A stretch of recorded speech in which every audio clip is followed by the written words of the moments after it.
سر میرا سوال یہ تھا کہ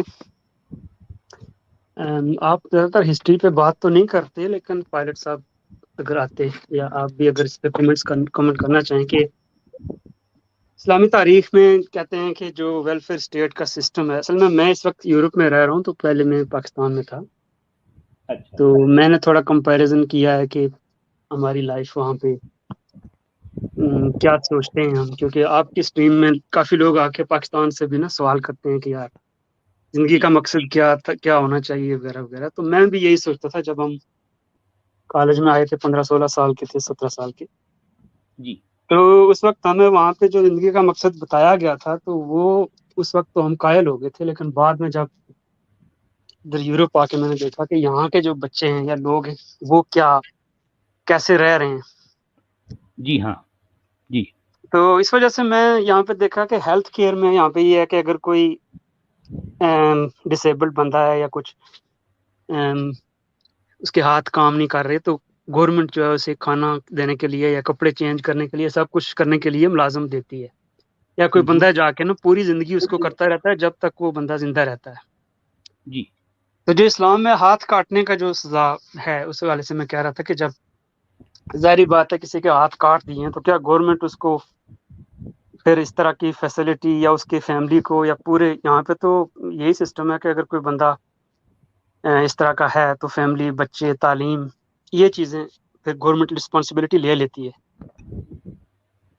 تو جی اس کے باوجود بھی یہاں پہ اتنی فنڈنگ اور یہ جو کیا کہتے ہیں بجٹ ہے، تو وہ پریشان ہے. تو اسلامک اگر سسٹم آتا ہے لیٹس سے، اگر اس میں پھر یہ کیسے مینج ہوتا ہے، ایک تو یہ مجھے سوال پیدا ہوا تھا، آپ کی اسٹریم میں سنتا رہا ہوں.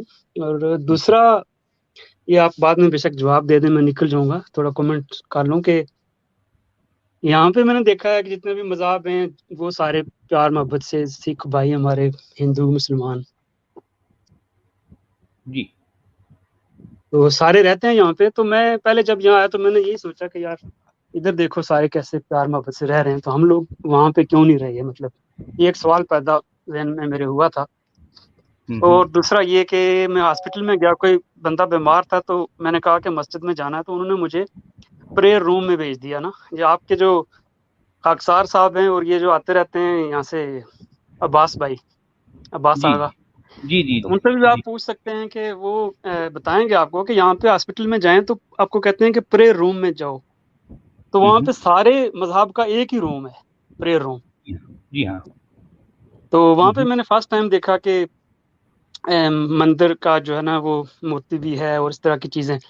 تو خیر نماز وغیرہ میں پڑھ کے آ گیا، تو میں پھر یہی چیزیں کریٹیکل تھنکنگ یا سوچ آتی رہتی ہے کہ یار ہم لوگ اپنے چلیں پاکستان بن گیا یا اس سے پہلے بھی ہندوستان متحدہ تھا، تو ہم لوگ وہاں پہ کیوں نہیں ساتھ رہ سکے یا لڑائی جھگڑے کرتے رہے. تو یہاں آ کے سارے پیار محبت سے رہ رہے ہیں، کوئی مسئلہ نہیں یہاں پہ.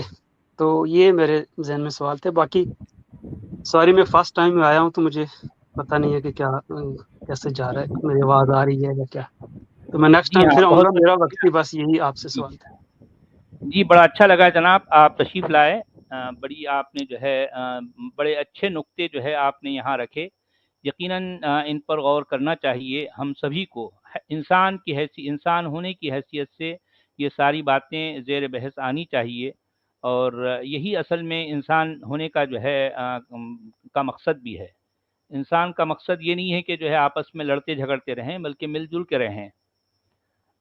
جتنا آپ نے جو ہے جو پہلے سوال کے بارے میں جو ہے میں یہ کہہ سکتا ہوں، میرے سامنے بھی ایسی کوئی جو ہے تفصیل جو ہے نہیں ہے. ہو سکتا اب ہمارے دوسرے جو پینلسٹ ہیں اس پر کچھ زیادہ روشنی ڈال سکیں.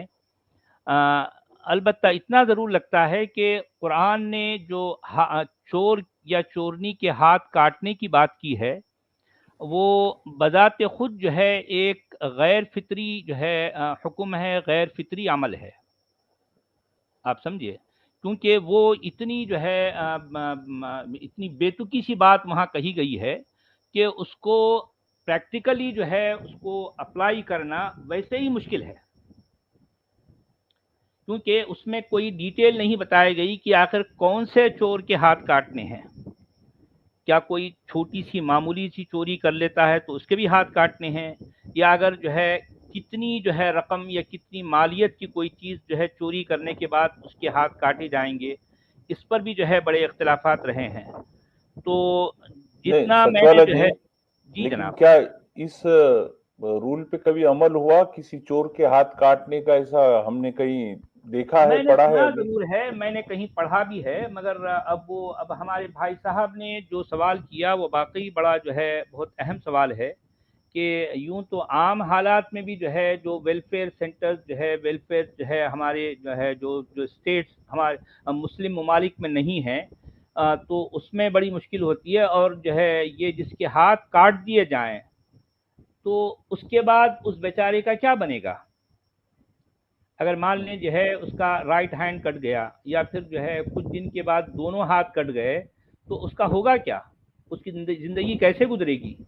کیا اس کے لیے جو ہے ویلفیئر اسٹیٹ کے پاس کوئی ایسا آلٹرنیٹ ہے، یا اس کے لیے کوئی کہیں کوئی اس کے ساتھ تعاون ہوتا ہے، کوئی اور بھی جو ہے اس کے لیے سہولتیں ہوتی ہیں؟ نہیں، یہ بہرحال جو ہے اب یہ ایک تفصیل طلب بات ہے۔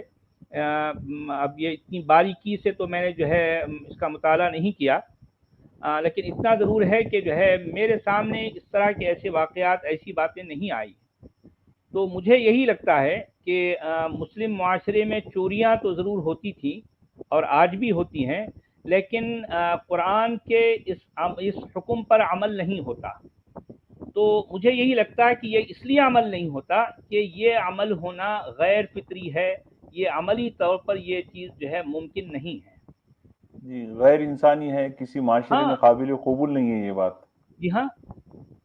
تو اب ایسی صورت میں آپ دیکھیں، میں خود بھی جو ہے سعودی عرب میں لگ بھگ 31 سال رہا ہوں، وہ وہاں پر شرعی سزائیں بھی ہیں، تو میں نے تو نہیں دیکھے جو ہے کسی کے ہاتھ کٹے ہوئے ہیں، اور اس کا یہ مطلب نہیں ہے کہ وہاں چوریاں نہیں ہوتی، چوریاں تو ہوتی ہیں۔ تو چوری ہونے کے باوجود بھی چور کے ہاتھ کیوں نہیں کاٹے گئے، یہ واقعی ایک سوال ہے۔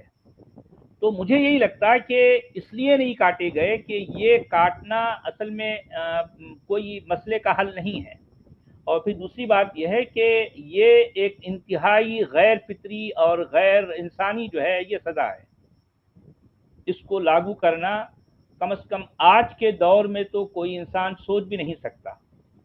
لیکن بہرحال اب قرآن کا جو ہے یہ حصہ ہے، قرآن کی آیت ہے، اس طرح سے لوگ جو ہے پڑھتے بھی ہیں، اور اس کے جو ہے پتہ نہیں کیا کیا جو ہے اس کی تشریحات بھی کرتے ہیں، مگر یہ سراسر جو ہے غیر فطری بھی ہے، غیر انسانی بھی ہے۔ اور پھر وہ اتنی جو ہے یعنی مبہم بات ہے، اتنی ایمبیگوس بات ہے کہ اس کو آخر نافذ کیسے کریں، یہ بڑا جو ہے بڑا پیچیدہ مسئلہ ہے۔ جی سر، یہی اصل میں اس دن کافی ہفتے پہلے سن رہا تھا کہ پاکستان سے کوئی لڑکا آیا تھا تو کہہ رہا تھا کہ یار لائف کا مقصد کیا ہے، اور اس طرح کا مجھے بھی، میں جب کالج میں تھا تو ہمیں بھی یہی بتایا گیا تھا کہ یار آپ جو ہے نا یعنی اس وقت پڑھائی پہ توجہ دینے کے بجائے ہمیں وہ چیزیں ایسی بتا دیں کہ یہاں پہ آ کے مجھے پتہ چلا کہ اگر آپ جہاں بھی ہو اپنی پڑھائی کرتے ہو، اچھی کوئی ایڈوانس پروفیشنل ایجوکیشن لیتے ہو، تو باہر کسی ملک میں آپ جاتے ہو تو آپ کامیاب ہو جاتے ہو، یہ کنفرم ہے۔ آپ کو کسی بھی مذہب سے تعلق رکھتے ہو یا کوئی بھی مذہب نہیں ہے تو یہ کنفرم بات ہے۔ باقی یہ چیز ہے کہ آخرت میں کیا ہوگا وہ تو پھر ایک ایسی بات ہے کہ اس کا تو کبھی ختم ہونے والی بحث ہے۔ تو میں تو یہی کہوں گا کہ اگر مجھے دوبارہ 15-16 سال کی ایج پہ جب مجھے چانس ملے تو میں تو 100% اپنی ایجوکیشن کروں گا ٹاپ لیول پہ جانے کے لیے، اور کوئی اچھی جاب کروں گا، اپنی فیملی کے لک آفٹر کروں گا۔ میں تو کہتا ہوں کہ یہی لائف کا مقصد ہونا چاہیے، لیکن بہرحال یہ لوگوں کا اپنا خیال ہے۔ تو بہت شکریہ سر، آپ نے ٹائم دیا۔ جی جناب، بہت بہت کشمیری جی شکریہ، بہت بہت آپ شکریہ۔ تشریف لائے، بڑی اچھی گفتگو رہی آپ سے۔